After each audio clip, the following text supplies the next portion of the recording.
Hi guys, so welcome to the next video where in the part of series we are talking about the growth. We are now will be discussing about AARRR framework in detail, what actually it is meant and what are the each double A and what each R in the AARR stands for and how actually these things help. So in short, like let's say you have a great product or a service, okay, and there are different parts of it, right? So first thing you have to make sure that the customer is coming to your platform and then or your product, then you have to make sure that the customers kind of an understand the value that you are giving to him, or he has to understand the value after coming into the product.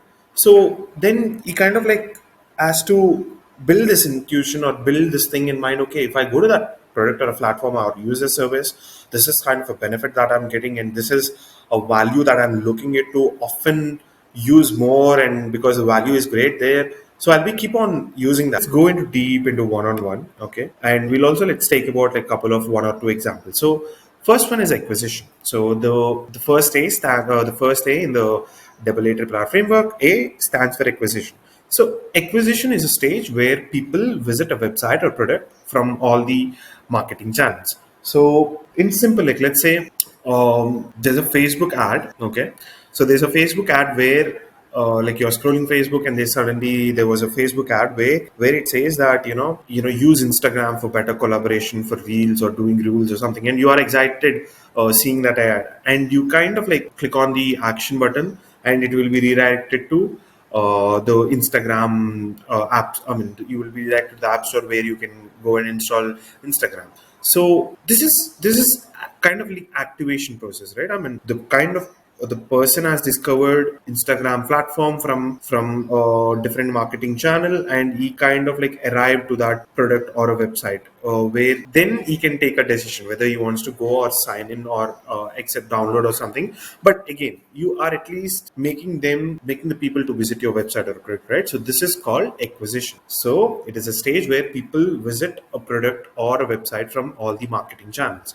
So what are the different metrics that are important here are like the site traffics, right? So that clearly shows like how many people are visiting your website daily, or how many people are actually interacting with your web application or your demo daily or your service daily, and number of visitors. These are again visitors, right? So the naming is also key here. Visitors, we are only looking for visitors who are actually coming and looking at my website or web page or a blog, etc. Cost per click, I want to track, like let's say if someone arrives from Facebook, so how much I have spent in Facebook, so that like let's say if I spend like 10 rupees and if I get like only five visits that I can track that these came from Facebook. So for every visit that is made through Facebook ad, I'm spending 2 rupees to make a visitor come and visit my website from Facebook. So these are the important metrics we need to really track in this acquisition stage. And we'll also see like we'll take a real example of Grammarly, and we'll see like observe what are the different acquisition channels that Grammarly uses. So if you have observed, like one of the straightforward ways is the YouTube ads, where you can see a good I would say, I mean, beautiful high-end videos where advertisements where say Grammarly, confused to send an email or confused to put out your ideas in a best grammatical way. Use Grammarly so that you can make sure that your content is grammatically correct, and it's you highly engaging. So these kind of like advertisements, or while you're using any web editor, or like let's say Google Docs, or see it any PPT that you are using in an online or any text editor in the online, you can automatically see that if you have a Grammarly extension installed, so you can automatically see that sign up for Grammarly, so that you can correct these sentences automatically and be grammatically free. And there are like a lot of other acquisition channels also. So this is one of the beautiful things, like let's say they're actually acquisition is one of the very important thing, is like actually telling that customer, this is your pain point, right, or this is your problem, right? So come, like our product is actually solving your problem. So you need to display the core problem that you are solving for the user, so that in order to make sure that he will kind of like come to the website and at least discover our product or our service and read about it. So that is very important. That is the end goal of the acquisition, right? So for Grammarly, the other important channels are, maybe it kind of like uses affiliate networks like cj.com. Like, it's simple, right?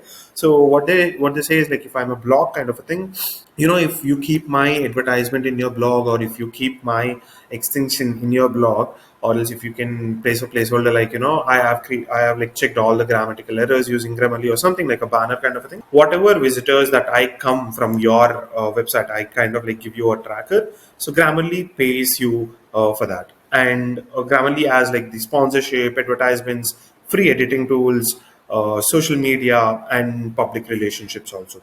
So these are the different ways Grammarly like kind of like uses for their acquisition. And let's talk about any other example. Like take Xartup News. I mean, like, we kind of like have Xartup News also as one of our core product, right? So we kind of like provide news and the latest developments around the startup ecosystem. So what are the acquisition channels for us? Like, how to make sure that people come and read our news?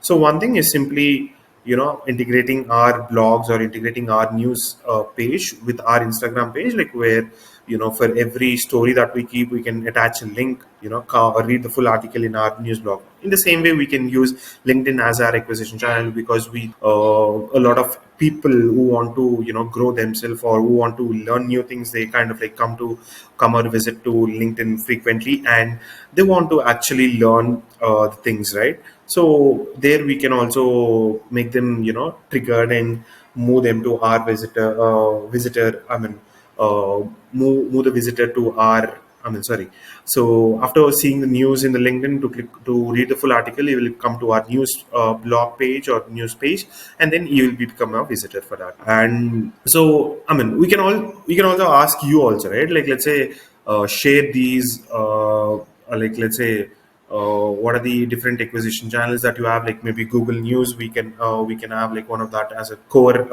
acquisition channel for us. So yeah, these are the various channels that we have for acquisition.